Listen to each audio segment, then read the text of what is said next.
Bonjour à tous et bienvenue dans ces études de l'évangile de Matthieu. Nous sommes à la 20e étude qui va s'intéresser aux versets 23 à 25 du chapitre 4 de l'évangile de Matthieu. Le chapitre 4 de l'évangile de Matthieu montre un plan en 3 grandes parties. Nous avons la triple tentation dans le désert, le début du ministère de Jésus-Christ et l'appel des premiers disciples, et on revient sur le début du ministère de Jésus-Christ. Lors de nos études précédentes, nous avions expliqué la triple tentation dans le désert ainsi que l'appel des premiers disciples, Simon-Pierre, André son frère, Jacques fils de Zébédée et Jean son frère. Dans l'étude qui nous intéresse des versets 23 à 25 du chapitre 4 de Matthieu, nous allons voir les derniers versets du chapitre 4 de cet évangile, donc nous allons clôturer le chapitre 4. Et ces derniers versets décrivent les débuts du ministère de Jésus-Christ en Galilée. Rappelons que Matthieu adresse son évangile à des croyants qui connaissent les coutumes juives et que son but est de montrer que Jésus est le Christ, le Messie annoncé par les prophéties. Il est certainement l'évangéliste qui fait le mieux comprendre que le Nouveau Testament est éclairé par l'Ancien Testament, lequel ne se comprend qu'à la lumière du Nouveau Testament. Commençons notre étude par lire les versets 23 à 25 du chapitre 4 de Matthieu. Jésus parcourait toute la Galilée, enseignant dans les synagogues, prêchant la bonne nouvelle du royaume et guérissant toute maladie et toute infirmité parmi le peuple. Sa renommée se répandit dans toute la Syrie et on lui amenait tous ceux qui souffraient de maladies et de douleurs de divers genres, des démoniaques, des lunatiques, des paralytiques, et il les guérissait. Une grande foule le suivit, de la Galilée, de la Décapole, de Jérusalem, de la Judée et d'au-delà du Jourdain. Alors, quand on lit ce texte, plusieurs remarques peuvent être soulevées, notamment 3 remarques. Jésus-Christ ne reste pas à un seul endroit. Il parcourt toute la Galilée, qui est un vaste territoire. Donc, il se déplace. Ce n'est donc pas les gens qui viennent à lui, mais lui qui va vers les personnes. Seconde remarque, Jésus-Christ enseigne dans les synagogues, prêche la bonne nouvelle et guérit les maladies et les infirmités. Et parce qu'il fait cela, sa renommée s'étend dans toute la Syrie et on lui amène, cette fois-ci, des personnes malades pour que Jésus-Christ les guérisse. Là, ce n'est pas Jésus qui va vers ces personnes malades, on lui amène les personnes malades. Donc les gens, ils sont attirés vers Jésus, non pas parce qu'il prêche la bonne nouvelle ou enseigne, mais parce qu'il guérit, donc parce qu'il réalise des miracles. Une fois de plus, c'est la chair qui est mise en avant. Les gens recherchent un guérisseur et viennent voir le guérisseur, et non le Fils de Dieu, celui qui sauve par la grâce du salut. Et l'on verra dans la suite des études que Jésus ne s'est pas laissé happer par cette recherche de guérison et de délivrance du peuple. Comme il ne s'est pas laissé happer par tous ceux qui voyaient en lui le Messie guerrier qui allait bouter hors de Jérusalem le méchant envahisseur romain. Jésus-Christ est resté droit dans ses bottes, si on peut s'exprimer ainsi. Il est resté dans son ministère. Il a accompli le plan de Dieu pour apporter la parole de vie qui sauve, qui libère, et c'est cette parole qui guérit. Encore une fois, les gens sont attirés par le spectaculaire. Ils veulent voir du spectaculaire. Et ils viennent pour cela, ils se déplacent pour cela. Et non pas pour entendre les paroles de vie. Et là, c'est Jésus qui se déplace pour enseigner ces paroles de vie. En réalité, là, c'est le monde en général qui recherche un guérisseur du corps, mais pas et non de l'esprit. Et enfin, la troisième remarque, Matthieu fait la différence entre ceux qui souffrent de maladies, les démoniaques, les lunatiques, les paralytiques, etc. Il fait la différence entre ceux qui sont malades et ceux qui sont infirmes. Pourquoi? Et on verra qu'il y a une différence entre un démoniaque un lunatique, un paralytique, etc. Et celui qui est infirme. Et on va découvrir tout ça dans cette étude. Entrons dans le vif du sujet en relisant ce verset 23. Jésus parcourait toute la Galilée, enseignant dans les synagogues, prêchant la bonne nouvelle du royaume et guérissant toute maladie et toute infirmité parmi le peuple. Parcourir, c'est périegen en grec ancien. Il s'agit de la conjugaison du verbe periago qui a le sens de mener autour, conduire avec soi, parcourir, courir. Donc, Jésus ne parcourt pas seulement toute la Galilée, il mène autour de lui, il conduit avec lui dans toute la Galilée.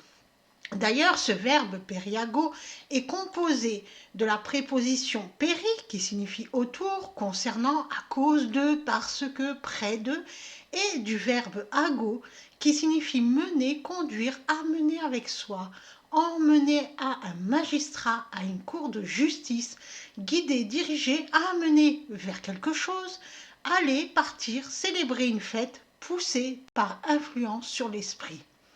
On comprend que Jésus ne fait pas que parcourir toute la Galilée comme ça, au gré du hasard. Non, il conduit les disciples et ceux qui l'écoutent. Il emmène à une cour de justice, celle de Dieu, en prêchant la bonne nouvelle qui passe nécessairement par la repentance. Il amène vers le royaume des cieux, il célèbre une fête, celle de la bonne nouvelle, et il fait sortir les esprits du voile du mensonge par la vérité. Enseignant, Jésus parcourait toute la Galilée enseignant. Enseignant, didaskon dans le texte en grec ancien. Il s'agit de la conjugaison du verbe didasko qui signifie enseigner et instruire. On pourrait penser qu'enseigner, c'est instruire. En réalité, lorsqu'on l'on enseigne, on tient un discours en vue d'instruire. On a des paroles didactiques et pédagogiques. On explique quelque chose. L'instruction peut avoir un autre sens qui est celui d'être, à part de celui d'être instruit par l'enseignement, cet autre sens, c'est celui de recevoir une instruction, c'est-à-dire un mode d'emploi, une notice. Ainsi, Jésus-Christ enseigne, mais aussi il donne le mode d'emploi pour entrer au royaume des cieux. Il donne l'instruction pour y parvenir. Les synagogues, donc il enseigne dans les synagogues. Synagogue, dans notre texte en grec ancien, synagogaïs. Lorsqu'on lit le texte, on a l'impression que Jésus-Christ enseigne et instruit uniquement dans les synagogues, c'est-à-dire les lieux de culte juif. Est-ce que Jésus parlerait uniquement aux juifs? Se déplacerait-il dans toute la Galilée, qu'on sait que c'est une région où il y a de nombreux païens, dont les Grecs, uniquement pour enseigner aux Juifs et les instruire, mettant tout le reste de côté? Le mot synagogue, en grec ancien, c'est le nom féminin synagogé, qui signifie non pas le lieu du culte juif, mais une assemblée, un lieu de réunion. C'est-à-dire que ce mot désigne des lieux où l'on se rassemble, des lieux où l'on est ensemble. Assimilés aujourd'hui à des lieux cultes juifs, ils étaient à l'origine des lieux de rassemblement. Les juifs s'y rassemblaient pour prier, pour écouter la parole de Dieu, pour les fêtes religieuses, mais aussi pour juger. Les synagogues servaient de tribunal. Les juifs avaient leur lieu de réunion, mais aussi les païens. Ainsi, Jésus-Christ enseigne et instruit dans des lieux de rassemblement, partout, dans toute la Galilée. Ces lieux de rassemblement pouvaient aussi être des lieux fréquentés, comme les marchés où les gens se réunissaient, ou une maison dans laquelle des personnes se réunissaient pour parler, échanger, partager un repas, etc. Donc Jésus-Christ enseignait et instruisait partout où les gens avaient l'habitude de se rassembler. Prêchant la bonne nouvelle. Donc il enseigne dans les synagogues et il prêche la bonne nouvelle du royaume. Cette bonne nouvelle, c'est l'accès au royaume des cieux par la repentance qui va permettre de voir en vérité son état de pécheur et de revenir dans son bon sens par l'acceptation de la miséricorde de Dieu. Guérissant, c'est therapeuon en grec ancien. Il s'agit de la conjugaison du verbe therapeuo, qui signifie servir, assurer un service, mais aussi guérir, apporter un remède, restaurer la santé. On y voit la racine du mot thérapeute. Dans la parole de Dieu, ce mot est souvent traduit par le verbe guérir. Une seule fois, il est traduit par le verbe servir en Actes chapitre 17, versets 24 à 25. Le Dieu qui a fait le monde et tout ce qui s'y trouve, étant le Seigneur du ciel et de la terre, n'habite point dans des temples faits de main d'homme. Il n'est point servi, therapeuo, par des mains humaines, comme s'il avait besoin de quoi que ce soit, lui qui donne à tous la vie, la respiration et toutes choses. Que nous dit ici le disciple Luc, puisque c'est Luc qui a écrit les Actes des Apôtres? Que Dieu n'est pas servi par des mains humaines, littéralement, Dieu n'est pas thérapeut, par des mains humaines. Et là, Luc renverse tout orgueil humain qui consiste à vouloir servir Dieu par ses propres moyens dans un temple construit par l'homme, et l'orgueil aussi de vouloir rectifier ou guérir Dieu ou ce que Dieu a créé, comme rectifier, comme cela a été souvent le cas, la parole de Dieu, ou guérir la nature, sauver la nature. Ainsi, Jésus-Christ apporte un remède à l'humanité qui est la parole de vie. Il restaure la santé, mais il assure le service de Dieu. Il est le seul grand prêtre sacrificateur, comme nous l'avons vu lors de nos études précédentes, notamment à l'étude 13. Pensez que l'on peut servir Dieu en devenant prêtre, pasteur, ou que sais-je encore. Donc en s'accaparant le titre de Dieu est une hérésie. Prêtre ou pasteur d'ailleurs, peu importe. Donc il prêche la bonne nouvelle du royaume et guérit toute maladie et toute infirmité. Ce tout, il s'agit de l'adjectif pas en grec ancien, adjectif qui s'utilise dans deux cas de figure. Individuellement, il désigne chacun, chaque, n'importe quel, l'entier, tout le monde. Ainsi, Jésus-Christ restaure la santé, délivre, apporte un remède à nos maux, à chacun d'entre nous et à n'importe qui d'entre nous, peu importe notre nationalité, notre religion, notre sexe. Et collectivement, c'est-à-dire que la bonne nouvelle, l'accès au royaume de Dieu est proposé à tout le monde et à tout le monde de la même manière. Maladie, donc il guérit toute maladie. Maladie, noson en grec ancien.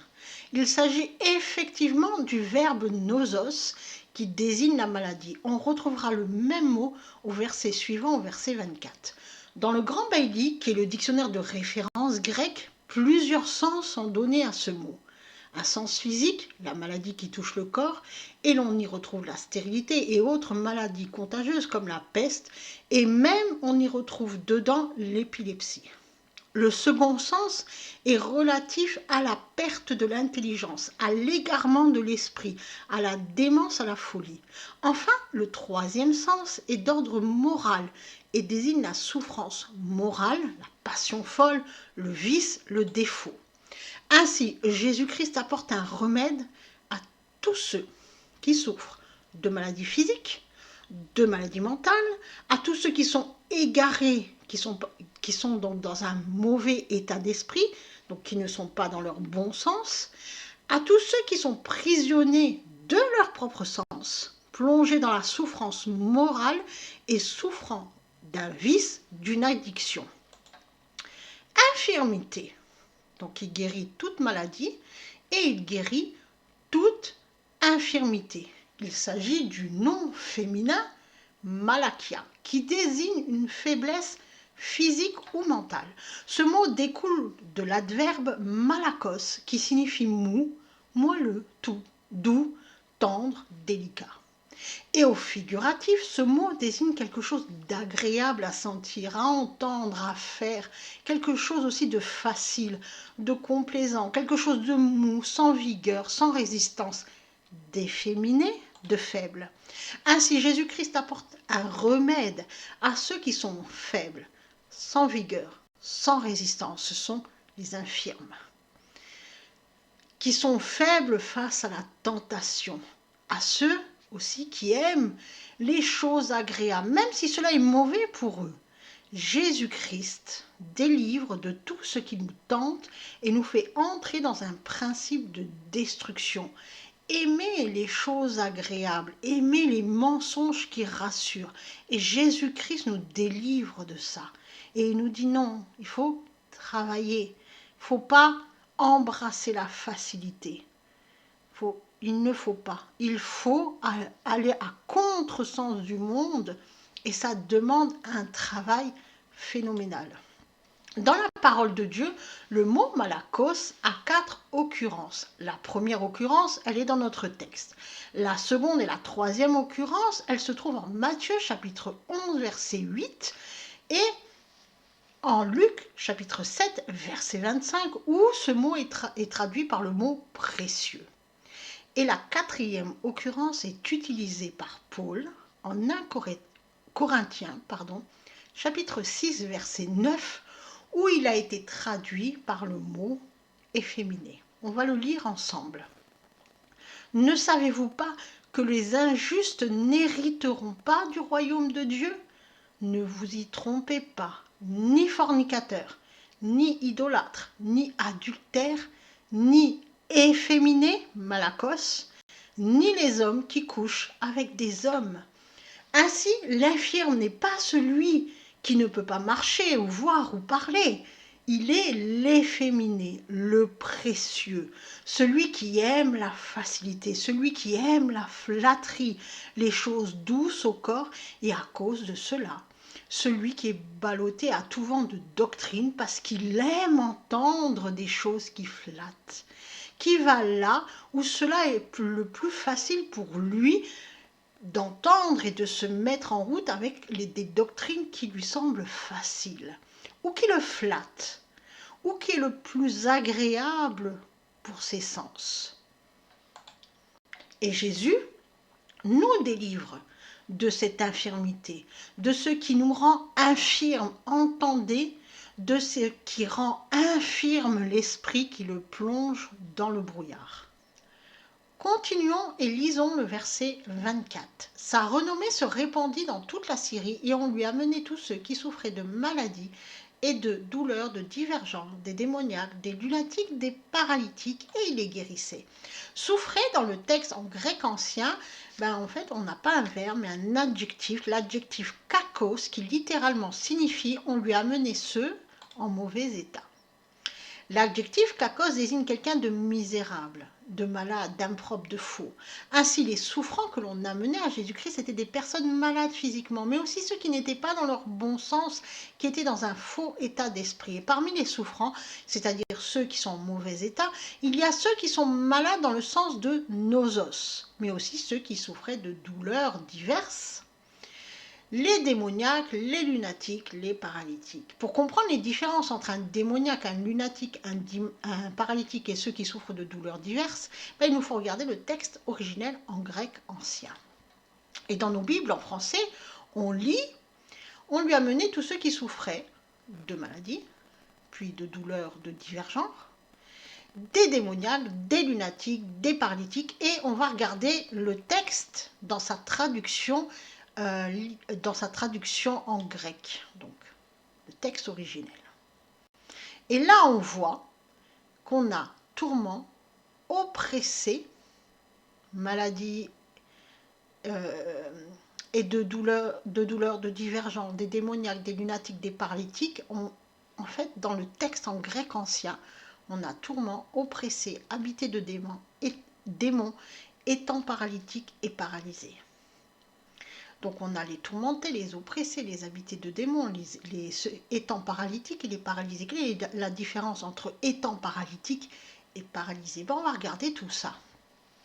Déjà, on va se poser des questions. Donc on comprend qu'on amenait à Jésus ceux qui étaient malades.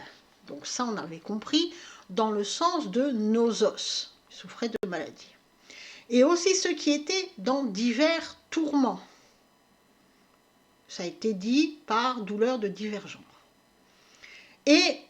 Mais ceux-là, qui étaient dans divers tourments, parce qu'ils étaient malades, donc il y avait les malades et ceux qui souffraient de divers tourments, et ceux-là, parce qu'ils étaient dans cet état-là, ils étaient oppressés, habités de démons, paralytiques et paralysés.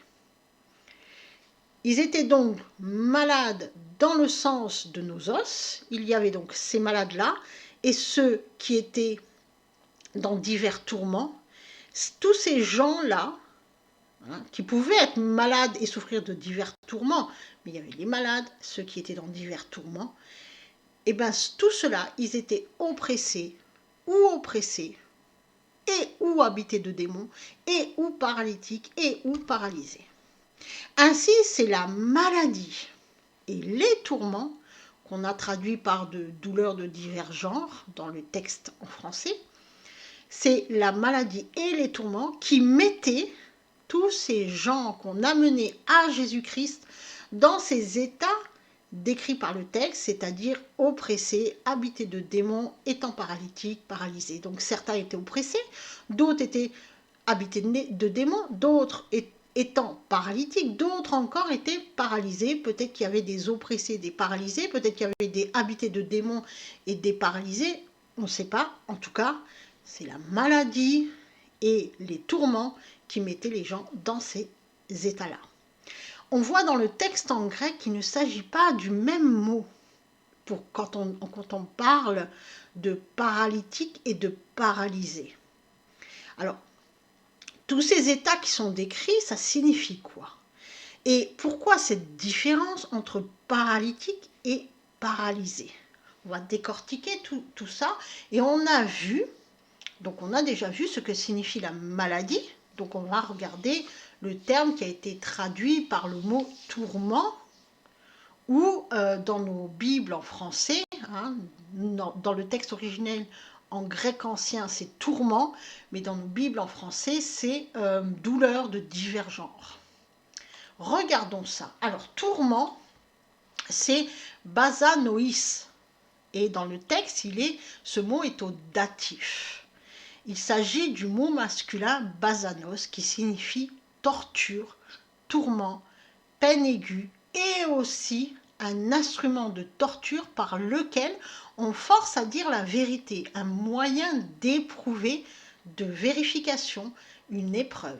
Donc, ces gens souffraient de toutes sortes de maladies physiques ou mentales et vivaient dans un état de torture. Ils étaient dans l'affliction, celle qui mène au désespoir. Ces tourments, dans la parole de Dieu, représentent l'état que l'on appelle l'enfer, l'état dans lequel l'esprit est tourmenté par l'angoisse, les regrets, sans aucune possibilité de sortie ou de soulagement. Donc, il y avait des gens malades physiquement et mentalement, ainsi que des gens qui vivaient l'enfer sur terre. L'enfer, je le rappelle, est un état d'esprit, comme une bulle où l'esprit est enfermé, seul, plongé dans la désolation, ressassant sans cesse ses erreurs, ses amertumes, ses rancunes, ses déceptions, ses désillusions, ses regrets, ses angoisses, etc., etc., sans aucune possibilité de s'exprimer, de hurler, de sortir. C'est un état de souffrance extrême de l'esprit, un état d'angoisse permanent, un état où l'esprit est plongé dans l'obscurité sans perspective de voir la lumière. C'est l'état de celui qui souffre de l'absence de Dieu. L'enfer, c'est la totale absence de Dieu. Donc, on amène à Jésus-Christ tous ceux qui sont malades et tous ceux qui vivent l'enfer à l'intérieur d'eux-mêmes, dans leur esprit. Donc, ils souffrent d'une totale absence de Dieu. Et ces gens sont oppressés, habités de démons, paralytiques et paralysés. Voici comment s'exprime la maladie et les tourments de l'esprit de ceux qui vivent dans l'absence de Dieu. Maintenant, voyons le terme oppressé, sunekomenous, dans notre texte en grec. Il s'agit du verbe suneko, qui signifie tenir ensemble quelque chose de peur qu'il ne tombe en morceaux ou qu'il en tombe un morceau, contenir ensemble avec contrainte, comprimé. Ce verbe désigne aussi le fait de se boucher les oreilles. Il exprime aussi l'idée d'un enclos où les bêtes sont tenues de tous côtés sans possibilité de mouvement. C'est l'état de celui qui vit en enfer. Il est clos dans un bocal ressassant sans cesse toutes ses angoisses sans possibilité de s'exprimer, de sortir de là. Donc c'est aussi l'idée de l'enfermement, de retenir complètement. Et métaphoriquement, ce mot désigne le fait de contraindre, d'opprimer. C'est l'idée de mots qui retiennent quelqu'un dans l'affliction, d'être tenu avec, d'être affligé, de souffrir, de forcer. Donc, ces oppressés sont tous ceux qui s'accrochent aux choses du monde, à leur situation, à leurs biens matériels, à leur réputation, à leur richesse, etc.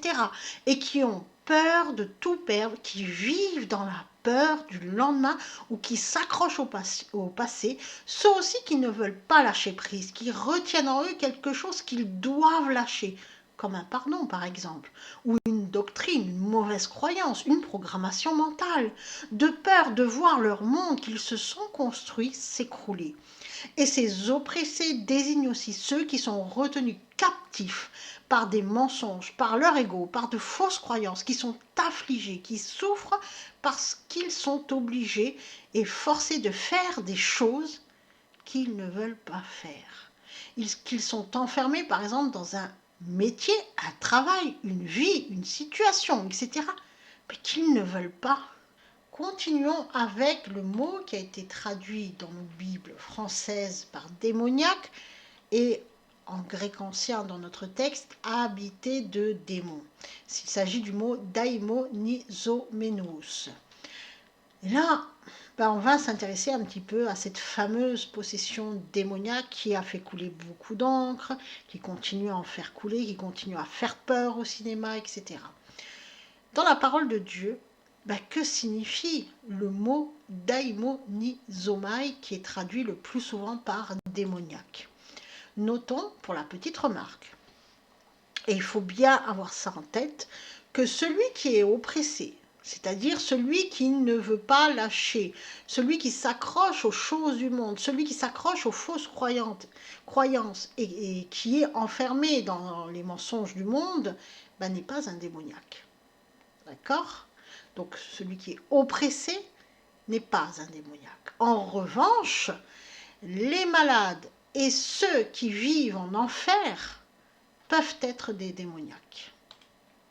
Littéralement, le démoniaque est quelqu'un qui est soumis à la puissance d'un démon. La possession démoniaque est l'état de celui dont l'esprit est soumis à un démon ou à plusieurs démons, plusieurs puissances démoniaques qui vont étouffer l'esprit, qui vont l'oppresser. Ces puissances démoniaques vont agir à la place de l'esprit, ils vont prendre le contrôle de l'esprit. Les Juifs pensaient et ils le pensent encore, que les démons pouvaient s'installer dans un corps et en prendre le contrôle pour affliger les hommes par la maladie, mais aussi pour leur enlever leur raison et agir à leur place. Pour les guérir, il fallait donc expulser le démon par l'exorcisme et bien sûr le christianisme a hérité de cette croyance de l'exorcisme. Le mot daimon signifie une divinité et ou un mauvais esprit. Donc, ces gens étaient sous le contrôle d'une divinité, divinité c'est un démon, ou d'un mauvais esprit. Ah, c'est là toute la différence finalement. On va regarder. Dans l'épisode des 2 démoniaques dans le pays des Gadaréniens, qu'on peut lire en Matthieu chapitre 8 verset 28, l'un repart chez lui dans son bon sens. Donc il y a 2 démoniaques qui se présentent à Jésus. L'un, il va repartir chez lui totalement délivré et l'autre va rester possédé. Pour comprendre cela, pourquoi? Déjà, pourquoi ça s'est passé ainsi, puisqu'ils étaient tous les deux devant Jésus, devant Dieu? Ben, pour comprendre cela, il faut lire en même temps les écrits de Luc et les écrits de Marc qui rapportent le même événement. Simplement, Luc décrit l'un des deux démoniaques et Marc va décrire l'autre. Et c'est comme ça que on sait que l'un retourne chez lui complètement délivré et l'autre non. Pourquoi? Il faut savoir que ces deux démoniaques avaient, par des rituels idolâtriques, consenti à recevoir des pouvoirs surnaturels ou de la richesse en échange d'une adoration à une divinité. Ils avaient ainsi passé un pacte démoniaque. Il s'agit donc de la troisième tentation, celle où le diable, le diabolos, c'est-à-dire l'ego, pousse à consentir à un pacte pour recevoir des pouvoirs en échange d'une adoration à Satan. Ainsi, la possession démoniaque est lorsqu'on consent à la troisième tentation. Alors on n'est plus dans son bon sens, puisque l'on consent à ce qu'un démon ou son ego, c'est la puissance, c'est le mauvais esprit, prenne le contrôle de l'esprit. Et bien sûr, comme on n'est plus dans son bon sens, tout en nous est en désordre. Et c'est là qu'arrive la maladie, et c'est là aussi où l'on peut vivre l'enfer sur terre. Dans l'épisode des deux démoniaques au pays des Gadaréniens, l'un est reparti chez lui dans son bon sens, c'est-à-dire délivré, car il a consenti, celui-là, à ce que Jésus-Christ le délivre. Il a consenti à se repentir et à reconnaître Jésus comme son Seigneur et son Sauveur. Lui, il a vu en Jésus-Christ son Sauveur, son Seigneur, et il lui a tout donné, même les pouvoirs, et surtout les pouvoirs qu'il avait reçus lors du pacte. Donc il a consenti à abandonner tout ça, tous les pouvoirs acquis par le pacte. Quant au second démoniaque, en fait, il n'a pas voulu abandonner ses pouvoirs. Et donc, il est resté possédé. Et ces pouvoirs qui sont donnés lors de ces pactes, ils peuvent être divers et variés finalement. Ça peut être et parfois le pacte est même, il est réalisé implicitement. On l'a vu pour la troisième tentation.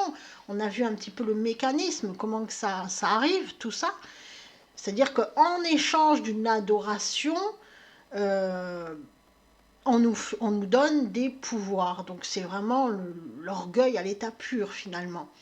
Mais ces pouvoirs peuvent être un don de médiumnité, par exemple, un don de guérison, le don aussi de la connaissance, le don de la notoriété. Combien d'artistes passent ainsi des pouvoirs, des pactes, justement, pour avoir du succès. Et donc ça peut être aussi pour obtenir de la prestance, pour obtenir de la gloire, pour obtenir un meilleur statut, pour obtenir une richesse, pour obtenir... Bref, tout ce que le monde met devant nos yeux et qui nous fait envie, qui nous dit mais moi je veux avoir quelque chose de plus que le reste du monde, le plus. Et donc, on veut finalement avoir quelque chose pour avoir une influence sur les autres. Et c'est là qu'arrive la possession démoniaque. Et les démoniaques, à force d'être à contresens de qui il est en réalité, il devient le démon. Surtout quand le démon, c'est le mauvais esprit, c'est-à-dire l'ego. Donc il va devenir son propre ego. Et c'est l'ego qui va prendre le contrôle de tout. Et bien sûr, il y a la divinité. Donc là, quand on est dans un culte idolâtre, donc c'est la divinité, mais de toute manière, il y a toujours Satan derrière. Donc il y a cette possession donc, par des puissances étrangères, démoniaques, qui viennent prendre le contrôle et ça crée des énormes dégâts. Et là, la personne qui a consenti à tout ça, il part complètement dans un principe de destruction. Et forcément, cela va d'abord se voir dans le corps par la maladie, puis dans le mental par la folie et de grandes douleurs, de féroces douleurs qui touchent l'âme.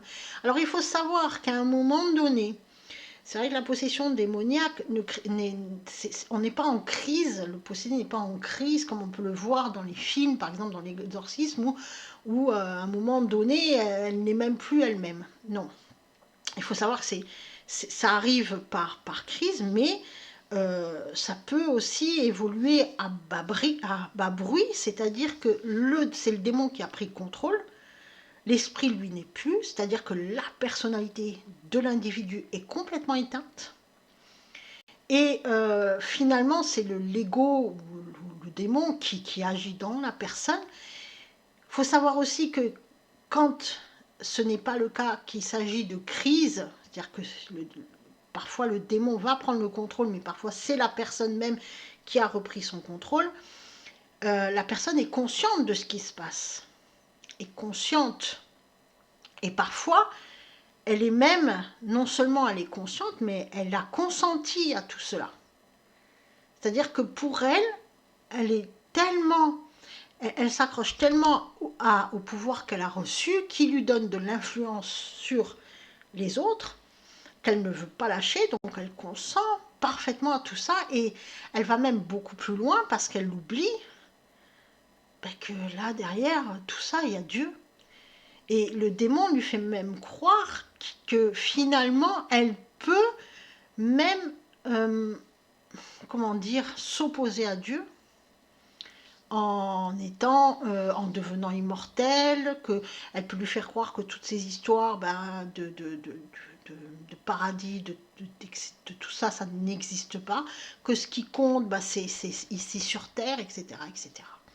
Donc ça, c'est tous les personnes habitées par les démons, et donc le mot démon, daimon, et on voit bien que ce mot démon, c'est pas le diabolos. Par contre, le daimon, c'est bien une divinité ou un mauvais esprit. Donc, dans ce mot-là, il y a l'ego, le fameux diabolos.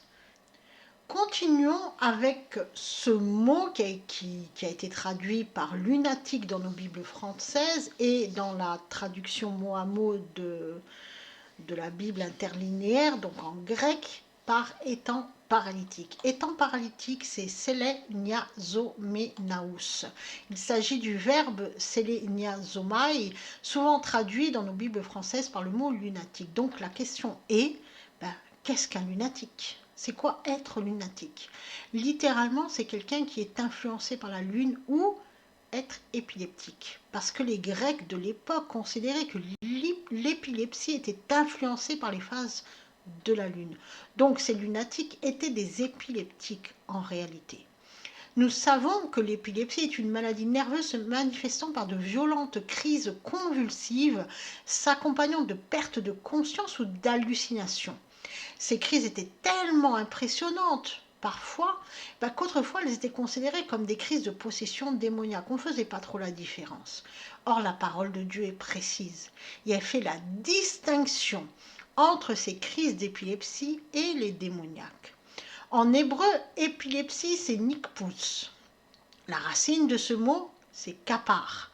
Signifie courber, incliner, apprivoiser, dompter, renverser. On retrouve ce mot au proverbe 21, au verset 14 de ce proverbe, où il a été traduit par le verbe renverser.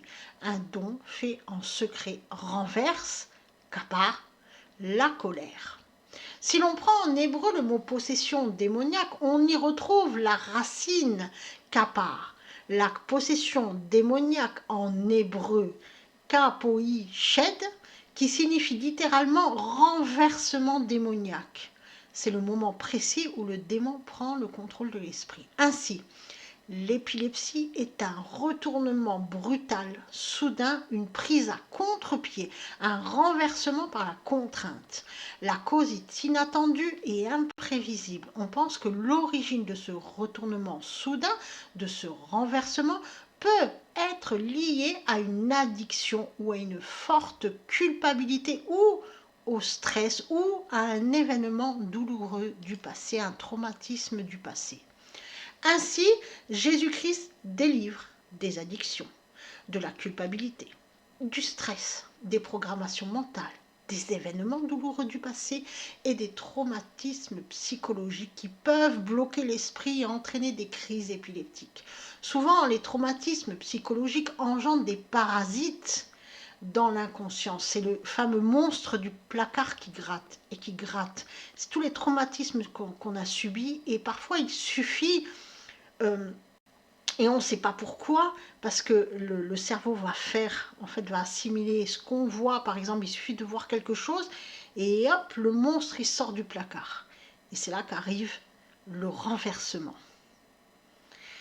Donc c'est tous ces traumatismes-là psychologiques qu'on a subis, peut-être des violences quand on était enfant, etc., ben, ça crée des sortes de parasites qui sont bloqués dans l'inconscient, qui grattent parce qu'ils veulent entrer dans la conscience. Et parfois, il suffit d'un déclencheur, mais on ne sait pas lequel, de voir quelque chose, de manger quelque chose, de sentir quelque chose, une parole qu'on entend, et paf, le parasite y surgit. Et lorsque ces parasites surgissent dans la conscience, alors il y a un renversement de l'esprit. La conscience s'éteint pour ne pas avoir à revivre le traumatisme qui va s'imposer là. Pour l'instant, il était dans l'inconscient, il grattait à la porte.